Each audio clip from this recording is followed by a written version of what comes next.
What's up, everybody, and welcome to another episode of Business and Biceps. And you better wake your ass up, because on today's show, what are we talking about, John? Okay, guys, we got into a really interesting conversation before we started recording, and we were planning on talking about something else, but we got into the power structure of this country, this world, how race affects it, how economics affect it, how where you're born affects it, and we had to literally shut up and say, okay, this stuff is too good. Yeah. We need to continue it, and that's what we're going to do. What do you think, Mo? Yeah, I'm not even sure. I'm not even sure this time will do it. I just want this to continue to be an unfolding conversation, just to bring these people into just our world. But all this stuff goes together: business, the world, power structures, race, money, class. But you know what it does? It gives a well-rounded perspective in a vain world. Like, you know, hey, and they can't get it nowhere else, brother. No, they got no clue what it's like to be white with money in this world. It's hard. And it's hard. If you're trying to spend your money, I would go to Robinhood. I'd go to Robinhood. It's brought to you by Robinhood. I saw that cop follow me today. Biceps.robinhood.com. If we would like to give you a free stock, and so would they, such as Apple, Ford, or Sprint. If you go to biceps.robinhood.com, you got to check out the Robinhood app. They've been a great supporter of Business and Biceps for a long time. I was really just trying to segue from whatever the hell you was talking about. Well, hey, let's give Robinhood their due respect. Absolutely. It's a great app. They have no trading fees. Yeah. How did I forget that, John? It is a prime time to get into the market, guys. I'm not going to tell you when to buy, what to buy, how to buy, whatever. If you're going to buy, don't pay trading fees. Go to Robinhood. Yep. Get that hitter. Bye. All right. I think we need to go to Fosco's World, Mo. Dun, dun, dun, dun. Well, he might be 20 feet tall today. All right, because I think we got a good show coming up. Yeah, I agree.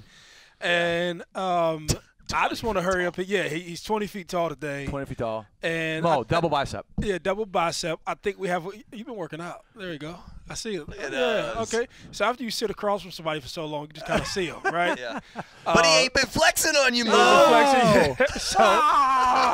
But I'm interested into the show. I'm interested into the segment. I'm interested in the segments. Sometimes I talk too fast and mumble all my words together. I do too. But I'm interested in what's going on today. So I'm going to kick it off and get into Donnie Fosco's world. Okay, a lot of back sweat going into this segment. A lot of back brought to you by Back Sweat, wife beater. Yes. Can you say wife beater still? Okay. That's muscle shirt. Tank top. Tank top. Hey, I call it wife beater, but there's no wives being beaten here. Yes, so that's correct. how it goes. Yes. All right, so we're getting into my world. Me and Mo touched on this in the previous episode. So if you listened to the previous episode, which I'm sure you did, I just think it's something that needs more time.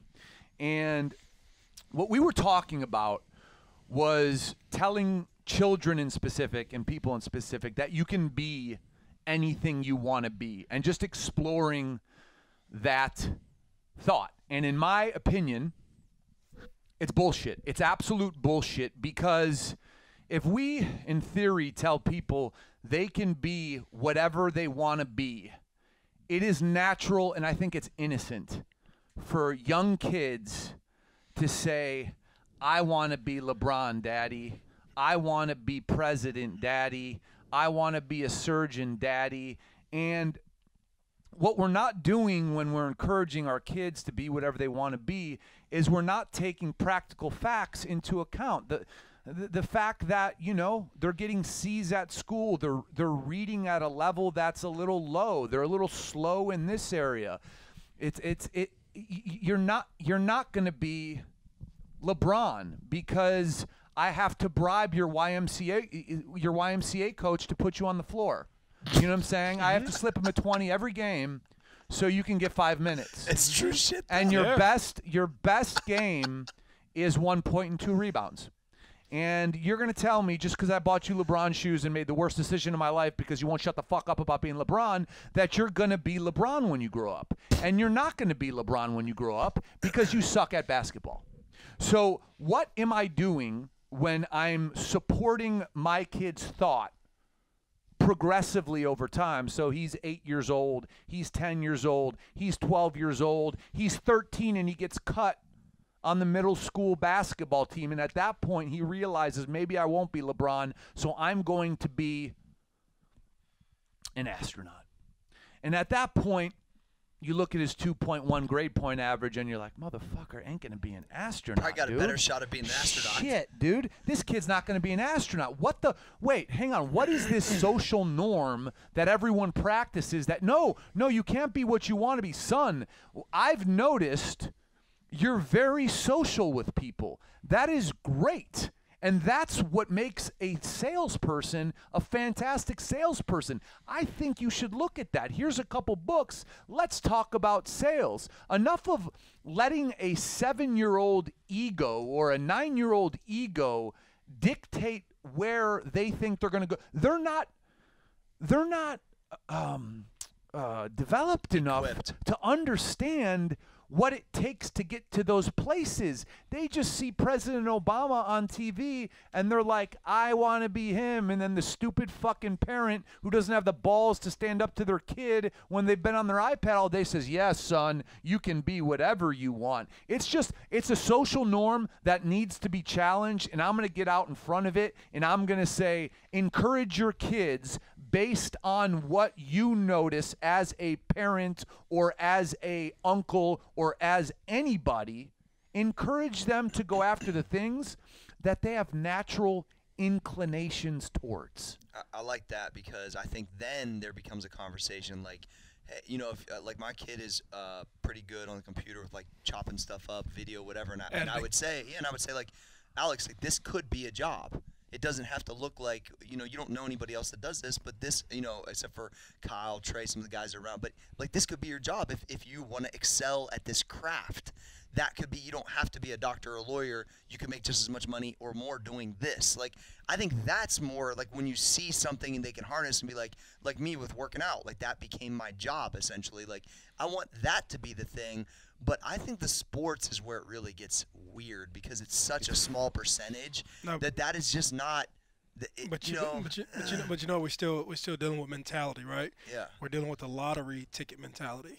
Yeah. You know what I'm saying? Agreed. I mean, and yes. so we're dealing with, let me align my kids. So everybody, remember, we come up in age, be a doctor, a lawyer, or be a professional athlete, and they say those because those yield the greatest rewards, right? Yeah.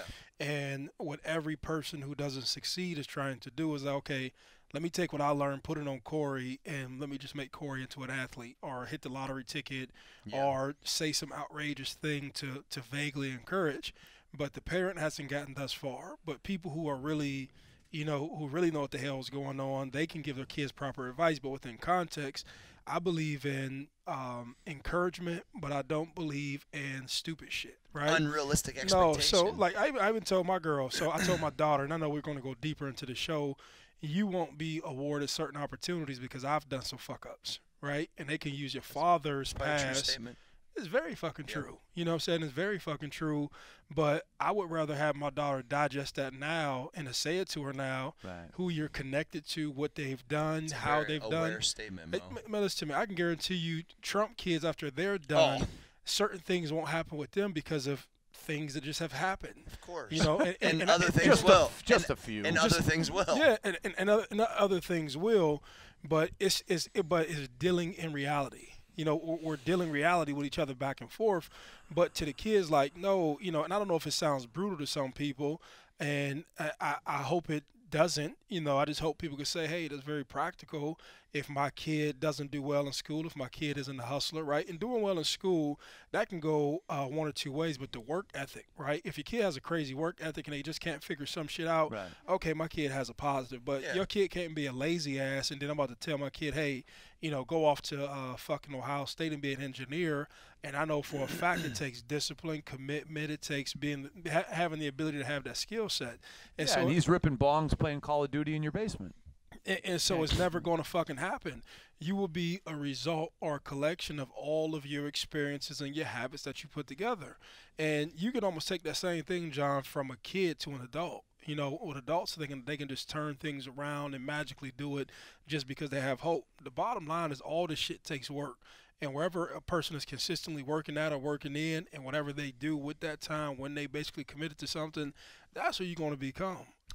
But what are you willing to sacrifice to get to where you want to be? So even before sacrifice, to me, it's I guess I'll take it back to like a social norm. Like, people can very easily listen to the three of us talk right now and say, you are shattering the hopes and dreams of young kids, and our youth are our future. And I say to you, I normally don't use this word, but you're a liberal pussy. You're a liberal pussy if you say that to me, because what I'm trying to do is speak in reality. And when you have a teacher telling a kid who's reading at a level below his grade that he can be anything, that teacher is lying to that kid, but the teacher doesn't view it as a lie because she says, I'm encouraging him. No, you're confusing him. You're confusing him. He's going to go down a fucking path, and the world's going to fuck him in the ass. I just think it's dangerous for people to say that to kids, because kids are, listen, God bless them. They're wide-eyed and the world's new to them. Mm-hmm. But I think we have a greater responsibility to be a little more OG with them and be like, hey, man, when we do yard work, you're on it, dude. Maybe you should look at like a landscaping company, or maybe we should get you into construction. There's no shame in that game. No shame in it at all, bro. No shame in it at all. Yeah, so listen, man. Great just topic, John, in general, I think. Appreciate that. It's so cliche across the country just to say, Yeah, you could be whatever you want. No, you fucking can't. No, you can't. Like when you're Mr. Football in Ohio and you're scoring fucking all these touchdowns, like the potential that you could have made. Every kid who he ran over, every kid who you ran over, their parents told them they could go to the fucking NFL. Correct. That's what I point. Like, what did you tell there was them? Indicators that Mo had the potential opportunity to do that. It's not a guarantee, nothing. Nah, so come on, man. But what that comes down, even this, a lot of it comes down to the genetic lottery. Yeah. You know, a lot of things, and that even lends the topic to what we're going to talk about later. Yeah. A lot comes from circumstance. A lot comes from neighborhood. Yeah. A lot comes from who you're related to, the access to weights, the access to an environment, the access to transportation. Like, you know what I'm saying? All these things basically do it. And if you can line things up when you start to get certain opportunities, certain things work in your favor, but you're just not about to just, you know, be spit out into anybody's neighborhood and just make things happen. It's just delusional. Right. Well, listen, man, I love the conversation. Thank you for the contributions, and let's make our way to Cory Gregory time. All right. Let's go. All right, so today I'm going to talk about a commitment to yourself, right? A lot of people like to blame others and, you know, not like to take ownership, or, you know, give up early when no one's paying attention because it's not on the gram, or their family ain't there. And I think that we have to take more ownership on the commitment when we say we're going to do something, right? We're going to do something no matter what. And they always say what champions are made when no one's watching, that type of stuff, right? So I had just a mini kind of thing happen a couple weeks ago now when I was going to compete in this powerlifting meet, right? And it just kind of correlates to this point. So I'm going to compete in the 181 division. I weigh 190 on Friday. That's an easy cut for me normally, 7-8 pounds, whatever, no big deal. There's a 24-hour weigh-in for you guys that aren't aware. So you can weigh in, you gain some weight back, get all, you know, ready to rock with some pizza, get up the next day, whatever you weigh, you're still in that weight class. All right, so the meet's 2 hours from where I live. I fast all day, I hit the sauna, I get up. Couple things I tried different didn't work. I get up on 184.4, so I'm 3 pounds off, right? Anybody knows when you cut around 10 pounds, the last 2 or 3 pounds usually kind of the shitty part. Especially I'm already pretty lean. Always the shitty part. Always, not kind of always, right? So I get up, and we done got like a foot of snow. So I know the polar vortex. The polar vortex. Motherfucker vortex. Got me. Yes. All right. Yeah, it's not a polar bear. No. Polar vortex happened. So I'm all up in this polar vortex, right? Yes. It was serious. Yeah, legit. So I know no way with the circumstance of work in my life that I'm going to make this weight at my house in the morning, drive 2 hours, weigh in, drive 2 hours back to make it in time to shoot the podcast. Mm-hmm. I just know it's not reality, right? So I get up and I thought to myself, I'm lifting in the 198, just so you know, anything over 181s in the 198 division. So I go, I know for 100% I'm in the 198 division regardless, right? Basically, I just fasted for a whole day, hit the sauna, it doesn't count. Anabolic fasted. Yeah. Well, no, I just fasted. Oh, okay, got it. All the way. Got it. It's just not counting. But I said to myself, you know what? I need to make the weight anyway, even if it only counts for me. It's at 4:30 in the morning. I know I'm not driving there. I go downstairs. It's the last thing I want to do. I lunge for 30 minutes. I ride on the bike for 20 minutes. I go upstairs, take off my sweats and stuff. I weigh in. I'm 182.8. And I say to myself, gee, no one knows. No one knows. No one fucking knows. I put on new sweats. I walk my ass back downstairs at 5:30 in the morning. I ride the bike, which I don't fucking like to do, for another half hour to fucking make weight. I walk back upstairs, I'm sweating my ass off. I'm 181.2. Boom. Take a picture. Just so for my own kind of thing, I know that I'm not making weight. So I tell all the guys, like, yo, I made weight because they was all asking me. I was like, I committed it, but it ain't going to count because I can't make it to the weigh-ins.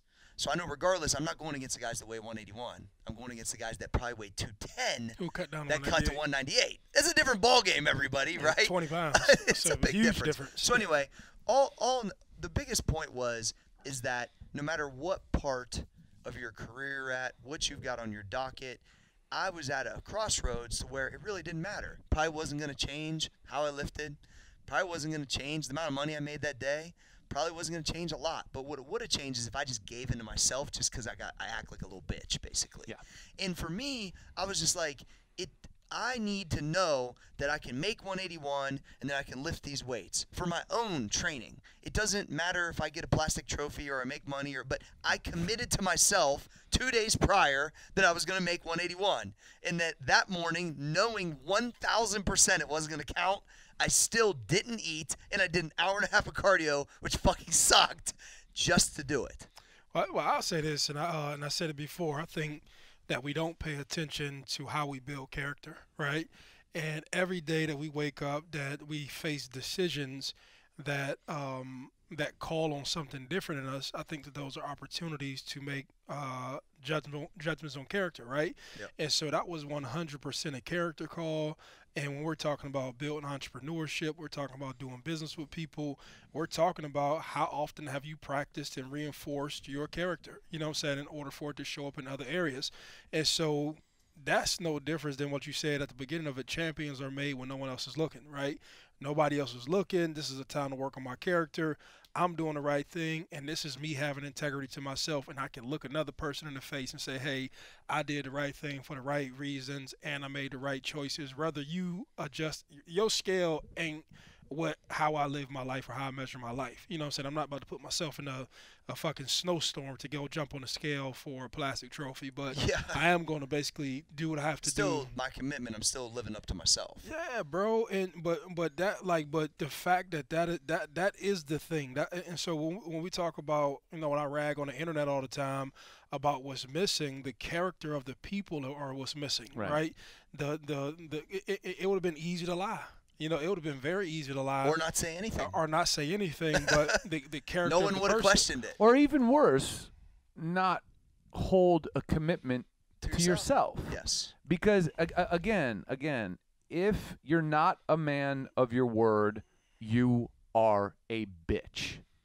That's it. If you're not a man of your word, you're a bitch. And too many people take that and they think about, well, if I tell Mo something and I don't keep my word to Mo, fuck that. Before Mo, before Cory, before anybody comes yourself. And if you can't keep your own word and your own promises to your fucking self, how the fuck are you going to keep them to other people? You can't. Because that's not how you're trained. Your brain starts, everything starts with you. And if you cannot say, I'm committing to this, I'm going to get this done, this is my goal, this is how I operate for me, I can never share that with you guys. Ever. Agreed. It's impossible. This is brain programming. This is our habits, right? Our daily fucking habits. Yes. And you said, I said I was going to do it. I fucking did it. Yeah, I tell you like this. So when you see people, and I'm talking to the listener, when you see people walking around, they have confidence, they feel like you know, for lack of better words, they feel like a G. They feel like a man. I like they that feel, word. yeah, just, you know, I didn't want to say gangster because I just like, No, but a G works. But everybody, you know, everybody loves to feel like a G, and if you're fucking old enough, you know what feeling like a G is like, and getting to be a G or getting to have some integrity. You know, it's not fucking shoot, bang, bang, beat motherfuckers up. It's the dude who holds his word and do what the fuck he says he's going to do. And that is the most admirable quality that you can basically get from somebody, because at least you know what you're getting. You know what I'm saying? Yep. That's the core foundation of products. That's the core foundation of why you're able to go to fucking Nordstrom's and Saks and pay what you pay for this garment or this product, because you know, hey, I know exactly what I'm getting. It's the reason I go to Cheesecake Factory more than I go to anywhere else, because what? I know what the fuck I'm going to get. You know what I'm saying? That's you're standing behind a brand. Your personal brand is the only thing. And, you know, if people are searching for confidence, you say, man, how do I find this thing? It's not nothing outside of yourself. It's the internal shit, you know, that I did exactly what the fuck. Like, I think that's why, I walk. I'm happy with who I am, bro. I'm laughing right now because let's think of the prompt that goes into Mo's segment. Do what you say you're going to do and get your ass kicked off the ship like a pirate. If that ain't a fucking segue, I don't know what is. Unbelievable. Time for Maurice's program. Well, here we go. Well, I feel like this. I have my program. I do got my program right now. So the program that I want to kick off today, my fault. Kick it off, Mo. Is the Honesty in Business program. Okay. Right, this is the Honesty in Business program, right? I like the pause and then the program. Yes, okay. and so it has something to do with integrity. It's a story from a guy, and I've approached him on it, but I won't say his name and all of his business, but it's an honesty in business and how he's ruined. Just add him real quick. He's ruined two relationships, right? And it was all because everything was built on a lie. So the Honesty in Business program. So we have a guy, and the guy basically leveraged my relationship that he had with me. And let's give an instance. There was a guy who was with me, and he leveraged the fact that we were together to somebody else to basically get some money lent to him, right? Ooh. So Ooh. I didn't know initially. I didn't know anything about it. I knew about it after the fact, Sure. right? And so, just based upon principles, how I roll, I felt that he should at least ran the conversation before me or to me before he basically started to ask for money. So somebody else is coming to here. They end up meeting you and John. They end up asking you and John for a loan for something, and they've not said anything to me, right? Yeah. So That's just a fucked up situation in general. So, but it's already in motion. Yeah. Right. So the whole thing is already in motion.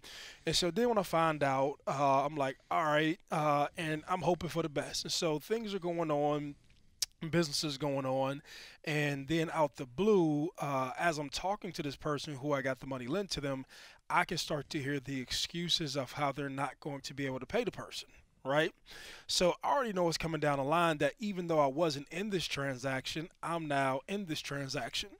So then I've had the person who's talking to me, now he's at a state where he's trying to ask me what lie would be acceptable to this person. Oh, right? So he's not saying that directly, but that's what he's really saying. But he's saying like, hey, let me measure on what I think would work. So I really don't have measure how far I could kick you in the ass and make you fly. So put me hold on. Let me get context. So me and John. Like, I know John, and so I'm like, hey, I'm cool with John. Hey, because I know John. You going to throw me 10 grand? No, bro, literally. So just, is that a real situation? Here we go. Right, and I got enough time to explain it. Guy comes with me. What? I do business with a person. Our business is cool.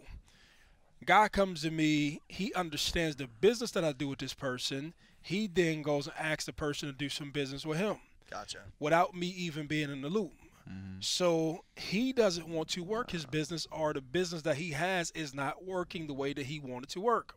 So then he comes to me in casual conversation, and he's thinking that, hey, what, you know, this guy, what would be acceptable for me to say I can't basically make my payments? So now I'm like, yo, this is like crazy, right? Because yeah. I'm being secretly asked, but he don't think I can pick up on it, right? So I stay out of it because I don't want to be in it. I'm just encouraging him to get this money back over to this person. Number two, So the guy knows somebody else I was doing business with, right? But he had a relationship through a roundabout way, another way. So then he again leverages my relationship behind my back and go ask another person. I got a new name for this program. Assassinate This Guy program. Man, listen, this is the Rob Peter to pay Paul program. Okay. Right? Okay. So Very nice. I like that program. So now he's taking money from person A and giving it to, or from person B and giving it to person A. That's the Bernie Madoff program. Ponzi scheme program. This is the Ponzi scheme. So then I don't even know that this second situation happened until the person tells me, hey, I did some business with Joe Blow. So I'm saying to myself, like, yo, this whole thing is built on dishonesty, right? Yeah. And so as I'm seeing this whole thing being built on dishonesty, I'm also watching this person on the internet literally give out business advice to other people. Shut the fuck What is happening? Shut the front door. Shut the front door. I'm sitting here watching this, right? And so I'm sitting back and I'm like, man, like, this whole thing is built on a house of cards. So now person A is like, yo, I have to basically file a lawsuit. Person B is like, yo, I got to press and file a lawsuit. And I just kept saying to myself, like, how did this person get to this point? The person got to this point from the foundation of just not being honest. And I think the clips or the inefficiency in how all this happened was that person should have came to me, said to me, how should I go about doing this? And I think I could have gave him honest advice. But I think when you start out with ill intention, I think what you build is something built on ill intentions, and I think that is it just like carries through the whole process. I think dishonesty. You never get ahead of it, bro. You start in a dishonest place, and the whole thing is to talk about these people in dishonesty, right? Manipulation, dishonesty, all that shit to some degree runs its course. And if you start with the lie, you have to end with the lie. You have to build with the lie. You have to keep on going through business and going through these lies.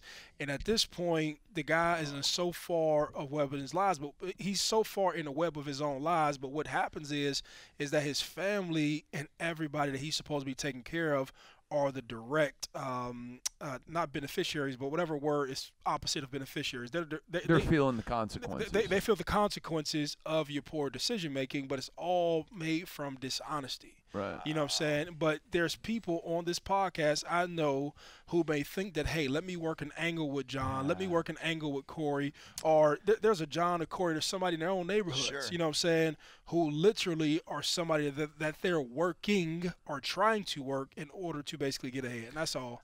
You know what this makes me think about is I think, again, people who do not succeed in business or who have not done real business, because people don't understand business as a skill, they think that being a businessman is being slick.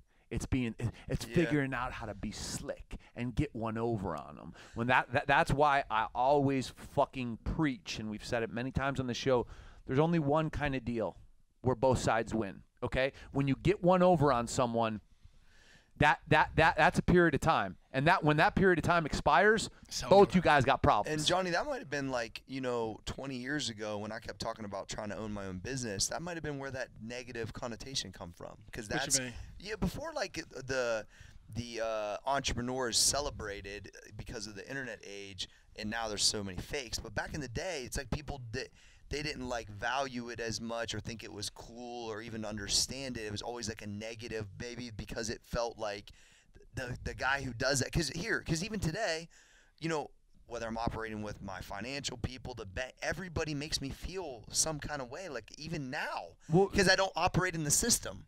It's like it's weird, bro. It's unbelievable. I think it's a jealousy that first gets born of. How could this person be doing so much better than me? Yeah. I'm a square with a good job, but they're crushing me. But people don't. 99% of people think in a box. Correct. They have their fucking board that has all the days where they have to pay their bills. They write their checks out. They balance their check. Like entrepreneurs don't think like that, and that's okay. But the system really doesn't understand it. They'll never understand how a guy who doesn't balance his fucking checkbook or does this on a Monday and this on a Tuesday, which is so different from what they do. They don't understand how you could achieve at a level way higher than them, because what they're doing is what the system tells them. You're not following the system, and you're kicking their ass. So they're like, what the fuck? Dude, I got questioned because of the way I was putting money into my fucking account from Edward Jones, because I was doing cashier's checks and it was sporadic because I don't have a system. We hit some stuff, it goes, I throw fucking 10G in, I put 5. They were like, why is Mr. I literally saw it to my dude. Why is Mr. Gregory, why didn't he just put this all in at the same time? Why is he not using personal checks? Why, like, dude, I pay tax on all this shit. Like, what? I was like, dude, what the He goes, they go, is he going to continue operating this way? He said, yeah, he's going to continue to fund it. How the fuck he wants to fund it? Like, so you know what what the fuck are you talking about? So the way that they built their checks and balances was built on how they've seen people receive money over years. Exactly. You know what I'm saying? So I mean, if you don't fit in that kind of box, it's yeah, like pay periods, quarterly, yeah. monthly. So hey, to me, I'm thinking it's normal, right? He's like, dude, I've never seen this. Dude been doing this 20 years. Like, I've never seen this. He goes, this shit came across. He goes, but are you surprised? I said, nah, fuck no, I'm not surprised, bro. No. Of course. No, I actually kind of like it. Fucking, it's the life we live, but life. And Q&A. yeah, absolutely good program. But but Great life, program. what you got for us today? I hear Sir Mix a lot, so it must be time for a couple questions. Yes, it is. Everyone, keep on sending us those questions at Biz and Biceps on Instagram and Twitter. If we use your question on the air, we will send you a free T-shirt. All right, first question. I'm a technician doing kitchen remodels. Is there a line between needing to get something done and being physically too tired to complete something that day? Yeah, I remember this. Yeah, this guy's a pussy. Yeah, this guy's a fucking pussy, and I wish he didn't listen to our show. You know, all I could say is I'm disappointed. I'm disappointed with people who listen to this show and have the audacity to say too tired. I'm just if you listen to our mentality, which is you start with nothing. The only way you get something is to bust ass at a higher level than what other people are willing to bust ass at. And a guy comes with a job, with a business, and he talks about being too tired. This is disappointing. If something needs to be done, it needs to be done. Finish it. And that's it, man. I don't want to thrash you anymore, but this kind of question is not a question of a Business and Biceps listener. Gotcha. I think here's the deal. At the end of the day, it's like when you're an entrepreneur, there's a set of things that need to be done. You have to get them done when they have to be done, and there is literally no other way. So if you physically, like here, when I used to work in a coal mine, I would work doubles all the time and lots of shifts. When I would start to run into stuff or think I would actually hurt myself, that's when I would go home. Meaning I was actually physically so tired, I thought I was going to harm myself, so I left. When that fucking clock hit $21 an hour for overtime, I used to average 40 to 50 hours of overtime per pay. Per pay period. Which was a week, not in 2 weeks. Shit. I was working 90 hours. to 95 hours a fucking week. And when I would feel like I could potentially kill myself in that environment, which is the third most dangerous job on the planet, I would be running in the shit or not running stuff. I would say, gee, it's time to go home. That's my answer. Yeah, you know my answer. I just think all these guys are fucking pussies. Straight up. Soft motherfuckers. You know, complain, bitch, all this shit. Got an opportunity. You can make something more of yourself, but you're choosing to even fucking sit on a computer and say, let me go check out some Instagrams, or let me go check out LeBron and the Lakers and the Anthony Davis trade shows and all that bullshit. And you don't want to fucking be who you want to become. Like I said, go listen back to, we had a thing on the podcast. Based upon what you want to become, is this the best way to spend my time, right? The best way to spend your time, if you want to become a person who remodels homes or builds homes at one point, or even become a fucking developer, is to spend time doing that, you know? And if you got to even question yourself, is dig the bitch out of you. You know what I'm saying? Look, I've been at I like that. Seriously, I'm telling you. Dig the bitch out. Dig the bitch out of you. I've been at points in my life where I had bitch inside of me, but you know what happens? Dig it out. You got to dig it out. You got to grunt it out, and you got to take shit that you motherfucking don't want to take. And listen to me. I've been fucking. I'm serious. I've been You a on champ some a other long shit today, time. Mo. Shit, bro, but it's 2019. I told you that. Man, listen to me, Here's bro. a question I have, though, and Go ahead. it has nothing to do with what you just said, except for the statement. Is it possible to fuck the bitch out of somebody? No. I don't know. I've been having I would say yes because Okay, in most personal, I don't mean temporarily. in Mo's opinion. I don't mean so they tap out. I don't mean so they tap out. So I would say when things are I won't call my lady a bitch, but when things get bitchy in our house and we have sex.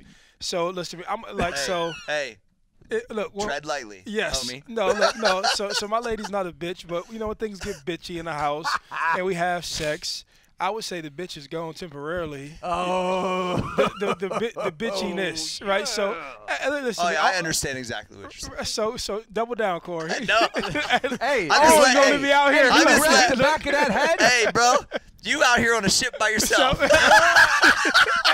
Well, listen, here we go. When things get bitchy and we have sex, the bitchiness is gone. You choke a little lighter, you pull the hair a little softer. Hey, so Ashley, I'm not calling you a bitch. Jeremy, right? don't put But- this one on Instagram. Hey, but You're like- gonna get my dude in trouble. Yeah, my daughter follows me too, so please don't do that. Yeah. Hey, women. Hey, fact. We have women listeners. Women Yes. like to be punished. Fact. We can move on. Question Oh number my 2. gosh. They like to be punished, dude. Next- Straight next- up. They next love question. it. Next They love que- it. I'm 33 years old, and since I was 14, I have been working. Choke too. What? Working with my hands and have always been hands-on with my work ethic. Now I want to challenge my mind and change over to sales for a new role within my company. Any advice for me while entering this new lifestyle? So you're going from like blue collar to Like sales. Yeah. something- I mean, yeah. So I would say two completely different communities of people, right? Blue collar people, they work a certain way, they take pride doing things with their hands, their old school mentality. Going into a sales world, you're in a world where you're charted. You are a number on a chart, and anybody can understand your value based on where you sit on that chart. So before you get into it, this is literally like practicing basketball or practicing football. You need fucking reps, and there's so many things from, overcoming objections to eye contact to body language to educating versus selling that you need to practice if you are coming from the blue collar world into the sales world. This is very, very, very similar to sports. You need reps in these certain areas, and that would be my advice. Yeah, I think that I agree with John with the reps. I'll build upon that is a lot of blue collar dudes know how to do one good thing, which is work their fucking ass off, right? Most guys know how to do that. If you can apply that to the guy who wants to make cold calls for 2 years instead of you working with if you can apply, and that's what I think I learned the most in the coal mine was I was a boy and I was working with fucking real hard-ass core fucking men that did not give a fuck. They didn't look at they were just like, get it fucking done. This is what it is. This many hours. And I was like, if I can just apply what I learned from my boss there and watched him do, but then for something I love, how could I lose? If I could spend 93 hours shoveling this fucking coal in a week, what happens if I spend 93 hours working on my fucking fitness business? I'm going to fucking kill everybody. And I literally think that was the biggest correlation was I could do something for the same amount of time with the same amount of pop, but actually like it. That's my advice. Yeah, mine is kind of like similar in that vein, but I do this. One thing that you can apply, that I apply, is just the never quit mentality, and I think that you kind of can develop that in the blue collar world, and literally. If I was to get into sales right now, I would literally say, hey, I'm not leaving until I get this done right. And I think that people always put time limits on when they think that things should pop. You know what I'm saying? But every no you hear is one step closer to a yes. Yeah, but you think about this, if a guy will get into sales, John. I'm pretty sure you've seen this more times than not. If this don't work in 90 days, I'm done with it. You know what I'm saying? 90% of them. Yeah, and so I think that's the loser mentality. When you fucking get into anything thinking that you have the authority to say when your thing is going to take off, Yeah. rather than hey, you know, Embracing rejection. If you can embrace rejection, you're going to win in this scenario. next question. What is the process for finding, fostering, and monetizing partnerships or sponsorships?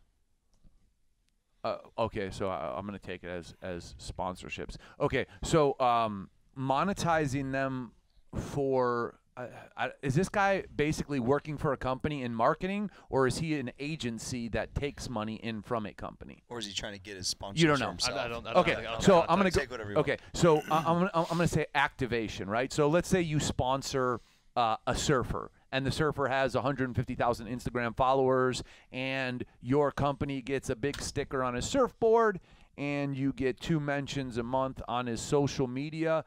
That's not enough. That's run-of-the-mill, in the background bullshit that doesn't connect with people.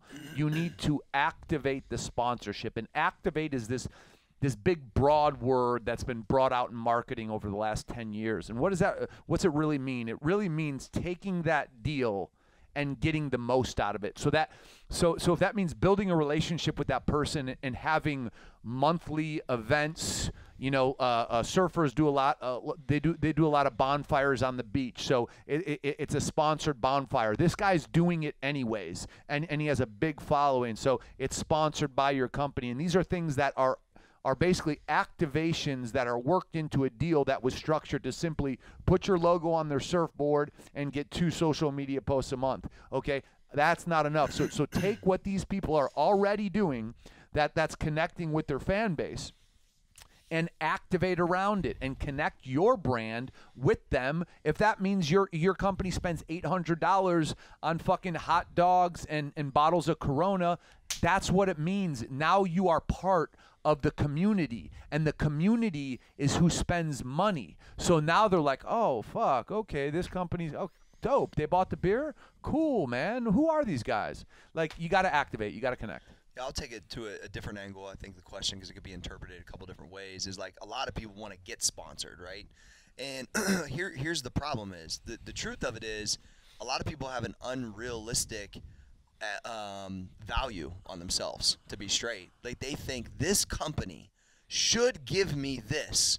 And then people would hit me up like, you should sponsor me at Max Effort because of, and then in no disrespect, but at the end of the day, it's like, this is a social media world. If you're not offering a different special type of thing, special content of value that we, or you're in a community that we don't tap in, like, there has to be something that gets the attention of the company that can warrant the sponsorship. Just because you lose 20 pounds, you're not going to get a sponsorship. Think about, I had hundreds of thousands of followers, fucking, been in the game for 20 years, all these things. Like, it took me forever to get Reebok to sponsor me. Like, a whole, like, literally body of work for 15 years, and I barely got it to that point. Like, in the value, in my mind, was absurd, and I built all this stuff around it. This many views, this many, like, dude, it's. But that's the internet at its finest. That's social right? media at its finest. To think if you're a guy who lifts weights or you're a guy who plays fucking high school football or college football, sponsorships are for fucking professional athletes and high achievers. Only in this world would people have the fucking audacity to think that a company should pay them money for something. Here's a very easy way to get sponsored. I'll tell you right now. If you sponsor me, this is how I'm going to make you more money. There you go. Okay, I'll listen. If you ain't got that, shut up.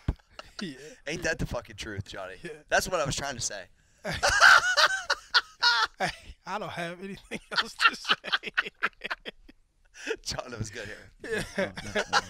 I don't have nothing to say. All right. Hey, I think that this is perfect going into the main event. John's fired This is perfect. I don't know how perfect this is, but sure. Okay. So, time for the main event. Listen, there was some I wasn't saying a whole bunch previous to we started recording the show. I was really listening to just Mo and John spit some just amazing stuff back and forth. And I'm going to add my 2 cents where I see fit. But, John, I want you to go ahead and start the conversation. Sure. I think maybe we'll kick it off where we were before, Sure. so we can let it roll smoothly. So we were talking about. I'm sure people on this platform know I'm a huge fan of the group Run the Jewels and Killer Mike, who I believe is not only a great rapper but a thought leader. Now Awesome. he has a brand new Netflix original series that is creating waves, and on the first episode of it, he said, I'm going to try to live black for 3 days. And the way he defined living black was, I am not going to spend $1 in connection with any business that is not owned by African American or black people. And what he ended up doing was he couldn't even stay in a motel. He ended up sleeping on a park bench. He couldn't eat because when he finally found a black-owned barbecue joint, the food was grown at a white-owned farm. He couldn't even smoke weed because all the weed that he smokes is grown by white people. He had to go to a store to find like a black cell phone company that probably has sold 40 units. No disrespect, it just is what it is. And the whole point was black people don't own shit from an industry standpoint. And we were trying to get into like, why is that? Like, why is that? Because like the first place my brain went was, okay, everything's set up, and I'll hand it to you, Mo, but everything's set up on a system, okay? And this country was built on the backs of slaves. And the people who built this country and who signed the Declaration of Independence, Constitution, many of them were slavers, right? These are just facts, okay? So if that is the fact, and the power structure that started this nation, which has tentacles and families that are very wealthy today, that operate in back rooms, you don't see them, and have all the money and all the power, if that's how it is, if that power is so deep and so thick, how can we share some of the fruits of this society with other cultures? And I'll hand it to you, Mo, but that's kind of where my brain was at. Yeah, and this just brought up a bunch, and what I said was that I always make a joke with my guy, and I always talk about, like I said, a white man is undefeated. You know what I'm saying? And just for people to the listeners, it's said in a joking way, not in a derogatory way towards white people. Yeah, bring them to Newark for a day. Yeah, but we joked that the industry and the economic infrastructure has been built with a 400-year head start, right? And sometimes we'll be talking about making things happen. I'll be like, man, it's impossible to catch up in so many regards, right? And we have deeper conversations about just the wealth gap, the wealth disparity, the industry that has been built in our country. And I've come to the conclusion that as much as we want Hispanics, blacks, Asians, and all other ethnicities to have higher levels of living or have more ownership of industry and to even be dominant in different industries, it is very and extremely difficult. And I think a lot of that stuff has been rooted not just only in wealth but in education systems, right? Mm-hmm. And so when you talk about how do you rebuild nations of people, how do you basically bring opportunity to the less fortunate, a lot of places where a lot of Hispanic kids and black kids inside of school systems are horrible. If you just go look at the school systems, you look at how the parents, right, when you talk about being lowly educated, when you talk about wealth gaps, you talk about poor environments, poor educations, and you talk about the rise of crime, right? And when you talk about the rise of crime, you've industrialized the prison system where you have made industry, and this is some of the stuff I'm talking about, where you have made correctional officers and and judges, and even all the way down to this point, public defenders, even the drug money where you bust drug dealers. Where does that money go to? It goes to white attorneys who represents these guys. And I can question you, and I know I'm getting off topic, but these are just great points to make, right? I know I'm arresting you for drug dealing, but I've charged you 50 grand. But nobody questions where the 50 grand came from that I gave you to represent me in court. You feel where I'm coming from? And when you talk about these systems that have been set up year in and year out, and I'm not sitting over here banging with a bat saying, America, we need to get better. But what I am saying is that we just need to raise a level of awareness actually of what's going on. But then you have practical ways, or let's have practical conversations for guys to get some level of ownership and to claim their independence based upon what's happening. And my motivation is that in this pretentious world that we live in, and when everything is glitz and glamorous, and everybody's super successful on the internet, that's not the actual reality that we live in. And I would love to just talk about reality so the person digesting this can be like, yo, I may have not been aware that just some things that have basically taken place affect everybody to this day. You know what I'm saying? Yeah, no, so you made a great point, which really interested me in having this conversation with the three of us, is that I brought up Bill de Blasio, who is the mayor of New York, who is going to be running for president in 2020 on the Democratic side. And he brought up a point, I believe it was on Bill Maher's show, and if you're a fucking Republican, that's fine. Don't talk about liberal shit or anything. It was on Bill Maher's show. He made this comment, and the comment he made was this. He said, if we look at disproportionate incarcerations, a lot of black people and Hispanics, but black primarily, have gone to prison for possession of marijuana because they simply didn't have the $800 to, challenge or get out on bond or anything. So if I was to be president, and what I'm going to try to start enacting in New York is a little bit of fairness, because everyone knows it's disproportionate. And my way of trying to be fair with people who have been put behind bars for things that they shouldn't have is the marijuana industry is exploding, and you need permits to have dispensaries and all that. I'm going to focus as the leader of New York, and hopefully, the leader of the country, which is a stretch, but the leader of New York, on giving these permits to black people so they can develop their own industry and they can corporatize it. And then you made a great point. Well, okay, you can do that, but once you do that, then you need capital that you need to put in an escrow account, and you have to raise hundreds of thousands of dollars, and Millions. you need to have this business acumen. So I'll let you continue on that, but that really kind of, I didn't go that deep with it. Yeah, but that almost makes it null and void. I got a quick question, Mo. Is it almost feel and you're like, there's this head start is just so great that it's like such a daunting task to some degree that it's like, am I ever going to ever get on top of this? No, you know what I'm trying to ask? No, I know exactly what you're trying to ask. That'd be fucking frustrating as shit. But I think that's the wrong perspective. I think that's the perspective. That's the victim mentality. It's the victim. It's two things, right?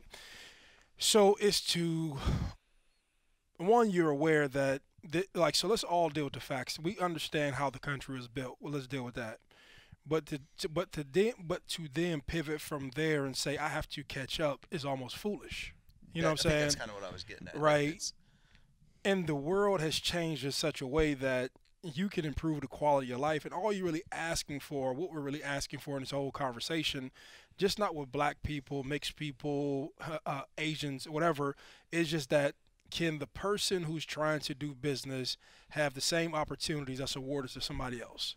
Right, that's the basis of what we're talking about, right? Can the opportunities that John may have through connections through business from his family's friends, or just through race in general, or just connections, or just to how we run a country, can those same opportunities be awarded to me or to Jose or to another person of any ethnicity that basically wants to operate in America? You know what I'm saying?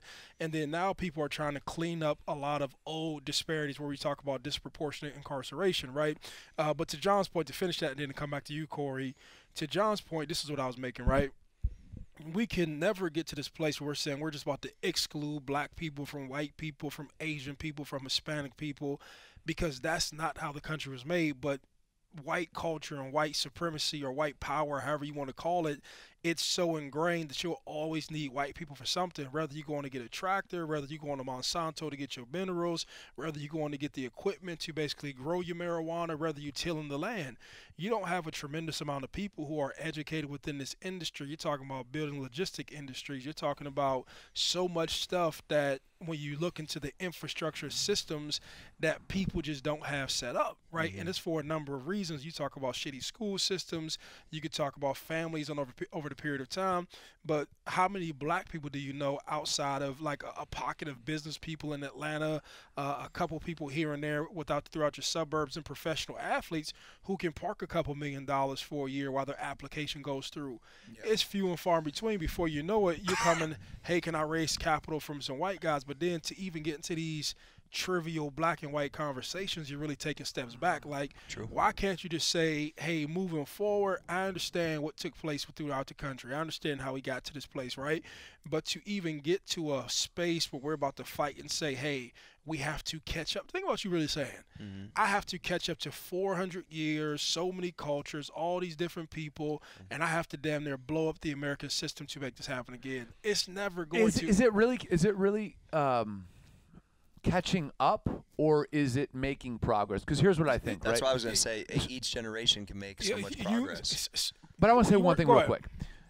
I believe that one thing is being missed. Maybe it's not being missed. In my opinion, it's being missed. I think African American people, specifically African American people, they control the most powerful thing in the world, and that is culture. Street culture and hip hop culture is mainstream in Japan. Yes. Everywhere. It's mainstream in Germany. It's mainstream in Sweden. It is what it is. So my question is, and I know you can't, I'm not asking you to speak for black people, is why don't the leaders of that, okay, I can look at Jay-Z and his attempts to broaden out and create businesses upon businesses that support black enterprise. I don't know if I can point to many others, but there are many others that contribute to the boom in culture that's not going anywhere but up. Why can't that be something that, you can't, well, I agree, not going to catch up, but it shouldn't even be framed like that. But that's the point I was making. Yeah, but that's something that, as opposed to dealing with record labels, Warner Brothers, the Weinstein Company, like, have all your own record labels. Yeah, so you have a thing called the United Masters that Steve Stout got, and him and Jay-Z kind of tied at the hip, and you have Rock Nation. But that's one industry out of a world where we have 1,000 other things. You know what I'm saying? Agreed. And so if they can have success in that and grow that and get more people to subscribe to that idea of owning their masters and owning their record labels and owning their clothing and owning the products. Is it working in your opinion? Yes. I would say what Jay-Z has done, I think the fact that he's ascended to a level where, you're talking about somebody who's literally about to touch billions of dollars, right, who come from the entertainment industry. That's practical, and people can see that path, right?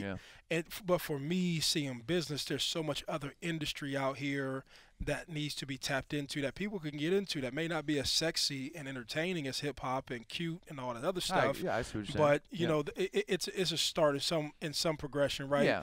A win for me is getting people's mentality switched, and is not white versus black. It's not white versus Asian guys. It's not that. We're all going to have those elements, but to paint everybody as if we're in this big race war to who gets to the financial finish line first is really trivial. Yeah, that's a stupid conversation. But it's a national conversation. Yeah. You know what I'm saying?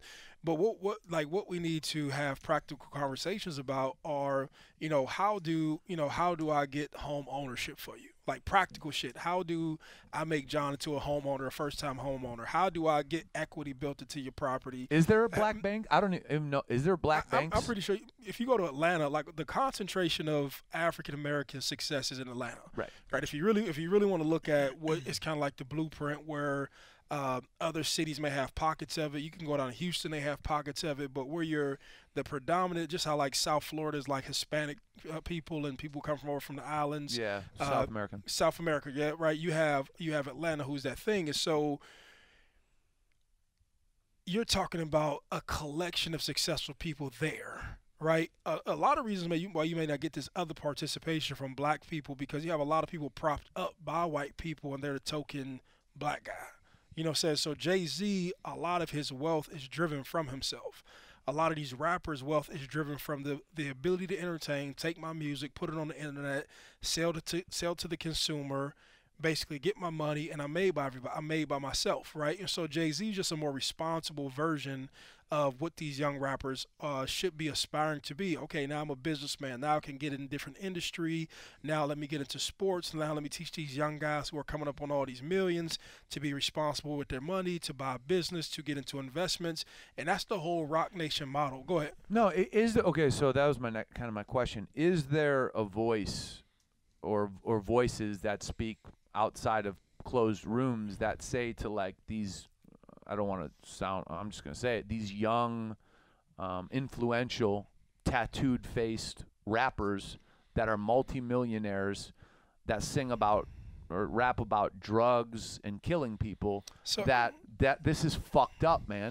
And you're contributing to the fucking problem. So you're fighting two things. You're fighting the art from the person feeling like they believe that they're expressing themselves, right? And then they believe that the more foolish and the more crazy I look, this is my costume, right? And then the culture that you like, so in African American culture, we're taught, Jay-Z said, we're taught to spend our money foolish, ball with jewelers, and watch for intruders, right? So we're taught to spend our money in jewelry stores. We're taught to basically, live this life because me throwing money in the strip club or me having a high-end European car, this is what attracts people to me. This is what makes it cool. But to the guy who's an investor, to the guy who's white, right, to the guy who's responsible with his money, to the guy who looks and say, fuck, this guy got $500,000 in jewelry on him. He's fucking it up. He can go invest that money. He can go put it into the market. He can go buy homes. He can get residual income. That mentality hasn't permeated or come to our community as of yet. So you have different people who try to do real estate symposiums. You have people like Dr. Boyce Watkins. You have guys, Big Business and Jay Morrison, and people who have tried to use their internet platforms to educate people on what else they can do with their money. But you're fighting generational stuff. So like, John, I've never had nothing. I finally got something. And, I've been a nobody into my neighborhood. Now I've been able to entertain people and have fans, and me buying this jewelry has always been a thing. So could I say that I didn't have that same lust for wanting to be on MTV Cribs when I was younger? I'd be lying to you if I said I didn't. You know what I'm saying? But I think what we're talking about is the massive amount of money that's coming through guys' hands, that you basically said, okay, man, jewelry and all the crazy shit, I understand, I get it, but you can be spending money in different forms and different fashions, and I hope more people do. Go ahead. But when does the me, like, get to the younger guys and become a we, right? Because if you're talking about black people getting some form of wealth, some form of economic control, like somebody has to speak loud enough, or enough people have to speak loud enough, so even the young guys know, hey, we're trying to clean this shit up. So you go look at what Meek Mill's doing. Go look at look at his attempt to even bring Ruben into the conversation. Look at what he's aligning himself with Jay-Z to do. And he said, let's have a property contest. Let's talk about how many deeds you own, right? And when you look at even what 21 Savage was trying to do, we talk about economically empowering yourself and buying real estate and regentrifying places yourself with your own money. If you look at what T.I. was talking about, is regentrifying places and buying our own neighborhoods and doing this. If you look at kind of what Killer Mike, but a lot of that stuff is happening in Atlanta. But there's two sides of it. You have the, hey, I have money and I can regentrify a city that's booming and buy my old neighborhood. Then you have another culture where, hey, let me just throw my money, entertain myself, and make that be a thing. And I just think the entertaining part and the attention, right? So what do we do everything for? If we all say we're guilty of something, I don't care if you're a white man, black man, Hispanic man, Asian man, whatever, it's all for the chase of pussy. You know what I'm saying? And when you talk about these clothes, these cars, how cool I am, how much business I got, if you really want to get down to it, how am I doing this stuff to stand out from this guy or that guy to get me some pussy or to get, that other person to be attracted to me? I think that's where it starts, though. But I think guys grow above it, especially from a professional standpoint. But as a black man, how do you view it? I don't know. I mean, how do I view it? I view it as foolish, but I understand where they're at because I understand where I was at one point, And so now I'm 35 talking. I look at the foolish money. I look at the jewelry. I look at some of it as part of a costume, but then I look at it as bad behavior, that's your habits that you're starting. Because I understand that, that space where you're hot and that you're a big time artist isn't lasting long, right? But then I look at it as that now, once that space is going, kind of like the person that we talked about before the show in the hallway, now you're trying to maintain his image, you know what I'm saying? And then trying to maintain an image and just saying, hey, I can go pick up a job or I can go pick up some investments that yields me millions tomorrow. It just doesn't happen when we're talking about being practical. Unless you fucking bring in a new product to market, it takes time to build these things. And so I used to think in my head delusionally that I can just change, all black guys or all guys from my neighborhood who didn't have this financial responsibility. And then I found out that unless you're going to dedicate your life solely to that, like, it's really a wasted mission, and let's not say black people, right? We could say just lower socioeconomic, right? Because I got Cory in the corner of my eye. If Cory went home and tried to get the guys from where he came up at, and he tried to educate these guys, and these guys are white now, right? If he tried to educate them on financial responsibility, saving your money, working more hours than what you need, putting some money up, and even to apply that is very tough. And so, and you see how, like, even starting this conversation. That's why that classism thing's so real, Mo, because I don't think it even matters. But what I'm talking about, this conversation has so many webs to it that it's almost best to just say, okay, let me take a broom and let me just push this motherfucker aside. And then let me look from a new perspective and say, okay, everything in this world is what it is because it is that way, right? Some people had head starts. Some people can get taken from their menial situation, and because of the family that they were born into or the relationships that their father established or whatever, I can put them a little bit further down the board. And some people have to start off elsewhere. And that is the process. Like, having that perspective and being less judgmental. Okay, like, there were slaves, like, there's nothing I can do about it. I can acknowledge it, but I don't really know how to deal with that information. Like, am I gonna walk around with resentment like, yo, these people enslaved us? Like, there's nothing I can do with that information. You know what I'm saying? There's nothing I can do with the mass incarceration system. You know what I'm saying? There's nothing I can do with all these things. And so maybe somebody else's calling in life to dedicate their lives solely to try to change that.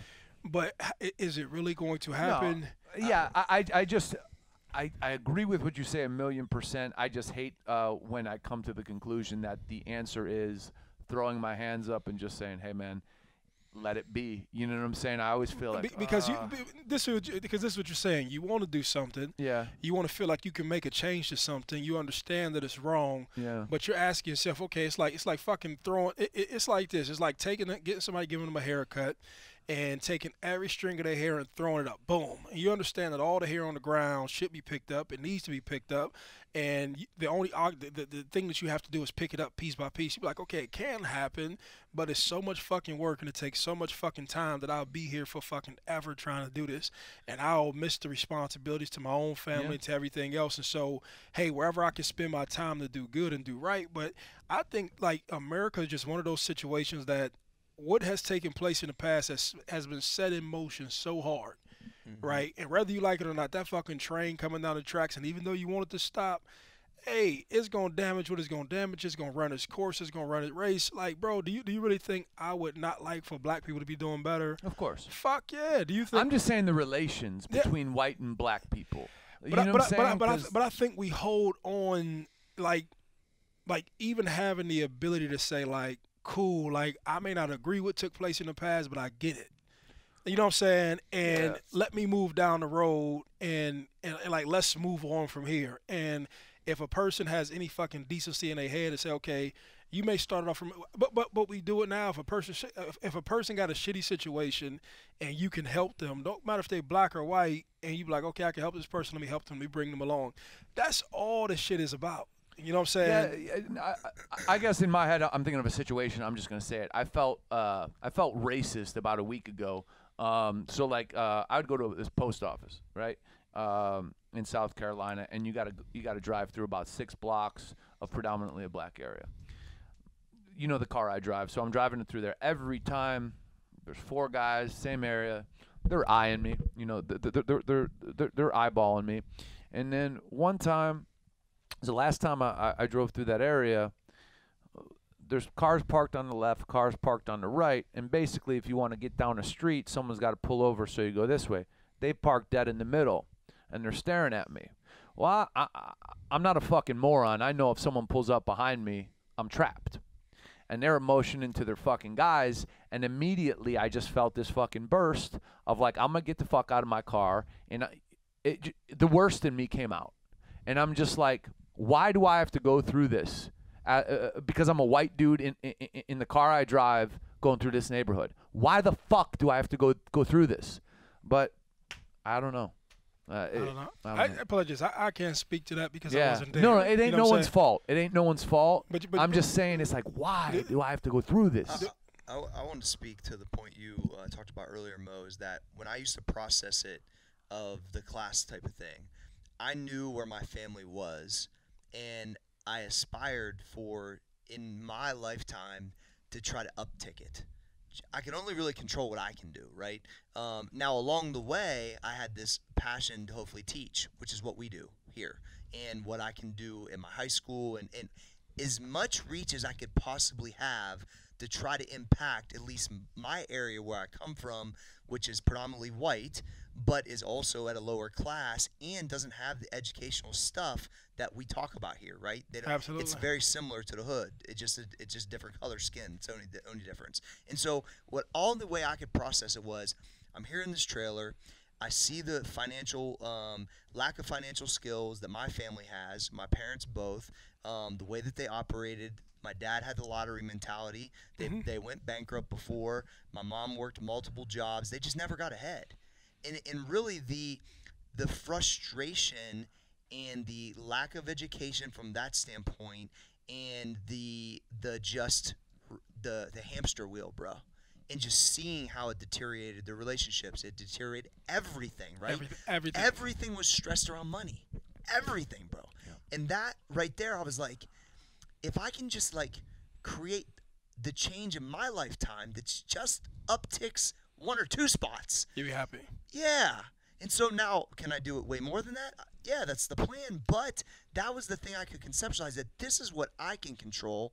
And by that, hopefully, I can motivate others in my immediate area. Or the internet wasn't around then, so I didn't know how many people I could actually impact. But it's like the guys that have these huge platforms, the Jay-Z's of the world, like I just feel like that's kind of what they did, just at such a massive scale that now if they do it properly, they can. But I think that's the education part, is everyone has to take their own ownership on their own household first. It's like, you know what I mean? That's the only way I can process it. You could say that, and even some of the thoughts that you brought up is that I think it's a massive problem. It came here with no end in sight. Exactly, that's what I'm saying. So then you ask yourself, where do you start? You know, I've built myself into who I am, and not even Jay-Z, just even myself. I'm nowhere near Jay-Z, but you ask yourself, where do I start? Where do I put my energy into? You know, like I think like, but even through right here though, I think even having this conversation is a start. You know what I'm saying? Agreed. Like, so I think awareness is like one of the biggest things. I even think like even having this conversation and seeing how he feels in that situation is how I feel oftentimes with white people all the time. Yeah, just going to the grocery store. So he feels like, how the fuck are you looking at this like me because I'm white and in his car? I ask myself, how the fuck are you looking at me because I'm black and you can finish your sentence or whatever. Right. Yeah. But the point of what he's making is not, I hate black people. I'm not saying I hate white people. He's saying, how the fuck are we still here in 2019? Yes. It's like, why is this happening? Like, man. Like I would say, what's up? Like, come on. See, yeah. Why the fuck? And I think that right there is the most, like how you feel if you were like in a fucking drowning water. Like, how the fuck are we even here to where like the pigment of somebody's skin and the lottery of where this person was born, that we all, like, even the people who have the opinions, nobody had a fucking choice on what family they were born into. No. And then so much on the backside is rooted with how you feel about somebody over some shit you had no like choice over. Right. No, like there's a baby being born right now in a hospital somewhere in America, a lot of hospitals, right? They have no choice on what family they're going to grow up into. And so what we're saying is that as you grow older and you can independently think yourself, how are we still even in this space, right? So a lot of stuff you can hold on to when you're younger. We can talk about American power structures, financial systems. We can talk about wealth gaps. We can talk about all that. But like when you have a choice over your fucking life, you know what I'm saying, on what you want to do, like I don't know if that's what's being exercised with any culture that's hard up, bro. No, but think about this, what I told a while ago. The fact that we have people's ears every week, and I'm not saying you make this a thing, but to be able to have these so the thing, if I drive an hour, we have to deal in reality. You know what I'm saying? Giving information, talking to people, being who we are, talking about real business. I think that is the greatest gift, because the only thing you can change in life is your perspective, right? You can have shitty habits and be a shitty person, but one thing that you can't do is deny a shift in perspective. Once you hear shit, once you understand it, once you ask questions, once you educate yourself, like, damn, okay, I see this a little bit different now. You know what I'm saying? Like yeah, that's it. You're right. I am in control of me, right? Like, probably the guys who made me upset in the story I told, they're probably not at, and many other people aren't at the place where they truly believe I control my own destiny. And that's that perspective shift. And I think once someone grasps that, fuck, I am going to make $12,000 this year, but dude, this is the start. Like, I can control this shit. Yeah. I ain't going to try to get one over on him or steal shit from him or do this, or like I don't think people believe it until they believe it.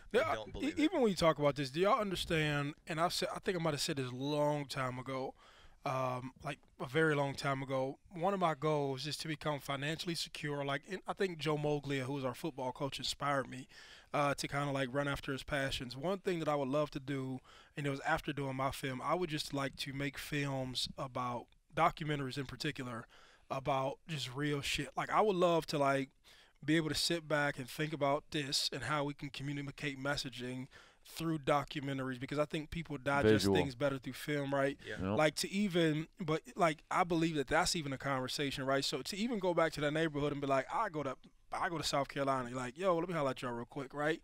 Sit down with them, like, because like I just believe, like, even if you can just stream this stuff through YouTube or you frame it up, some people know how to edit stuff and make it look right where you frame it correctly. I just believe, like, even Killer Mike, like, I haven't seen his whole series, but the interviews that I've seen from his series, I think that category for conversation, I think, is huge. You're right. Huge. Going at your perceived enemy. Your perceived. I'm talking about huge. It's exactly what this country needs right now. So, yo, hey, let me talk to you. Like, you know, like, what was, like, first of all, was there something? Right. That's the other thing. Sometimes but here we go. But even if it wasn't something for them to even feel and hear John, I think that like to like so sometimes I go into business, and my thing about business is just securing my future. Right. Let me secure my future. But if I just had leisure time, right, I would just love just to be like, yo, let me sit here. Let me figure out how films work. I may not know how to edit a show, but I know the story that I want to tell through it and what I want to communicate. Content, bro, but just imagine that. You know what I'm saying? Like, meaningful. Like, I see exactly where you're going. Having hard conversations that are kept at a level that aren't out of control, that actually get to a place where people are not talking about because they're too afraid to. I feel like this. I can do a series. I would love to. But like this, even when I told you I didn't want you to talk to my guy from down in Florida, like and even like, so I feel like only responsible stuff. So you want stuff to be responsible, you want stuff to be respectful, and you want the tone of it to be right, literally, so the person on the other side of that camera can digest it. And then now we're working to a place. You know what I'm saying? But I would just, like, for me in my lifetime, if I can be like, yo, I'm done with all this stuff, I'm done with business, I'm done chasing the buck, I got some residual income, it'll build itself, or I can have the time, I'll go work on my deals, and my deals will work themselves, and it's less hustle and bustle and work real hard. I'm talking about to seriously be like, okay, what is some thoughtful shit that we can give America to where you can create a platform to give it to them, to then you go around, you have open, like, so fuck all this, only go around and have town hall discussions or group discussions, or like even how we're going down to, what is it called, Tennessee and Alabama, you know what I'm saying, to have these group discussions in front of people where they can be entertaining, they can be thought-provoking, they can be cool but meaningful spaces. Yeah. You know what I'm saying? Like, you have these fucking conferences, right? And you can tie this shit in, but you have these conferences. Like, I went to, and we even thinking about the wealth gap. I remember I went to Nantucket. I told you about that, right? And I used to think the stuff was delusional. And I know I'm like getting off the road, but I'll get back on the road soon, right? So for everybody who's listening, I went to Nantucket probably like 2014, 2015, right? It's a little island right off of Boston. And to fly there and to get there and then to get to a place where I seen like 70 fucking jets, right? And I was like, what the fuck is this? And then I got off the island and I see BMWs picking everybody up on this island. And then to see a whole security force on an entire island, locking down an island. And then I see this is all Silicon Valley and high-end people from New York, or the fucking dude who was the CEO of fucking, not Wells Fargo, Goldman Sachs. He's there. And you just have world leaders and Tony Blair and all the stuff here. And I used to hear about people like, yo, they be having secret meetings on secret islands and they be talking about this. Bro, this is me from the south side of Youngstown. I have no reason to lie to talk about anybody else's agenda. These motherfuckers are talking about strategizing and being in business, right? And literally, I was like, these motherfuckers run the world. Yeah. So you're talking about major financial institutions. Right. You're talking about the tech space. Yeah, dude. You're talking about Silicon Valley. You're talking about all this shit. Like, that's when I say things are so far down the board. I'm not even sure that black people or Hispanic people are even talking. We're not talking about the rich dude in your suburbs. Right. We're talking about these fucking financial institutions who have billions of dollars to fund shit, to make up opinion, to basically push product, to do all that. And so sometimes that stuff is so overwhelming that you say, hey, man, how can I get back to a practical space to just do something meaningful for my environment? I don't know if I got too far off the track, but I hope that what I said meant something to somebody. Yeah, I think it was good.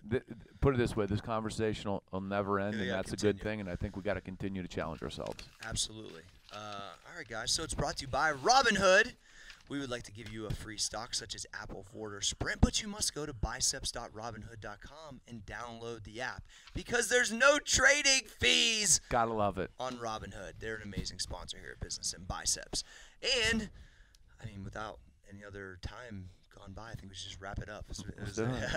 Johnny Fosco! Yo! Maurice Claret! Can the podcast be stopped? The podcast can't be stopped!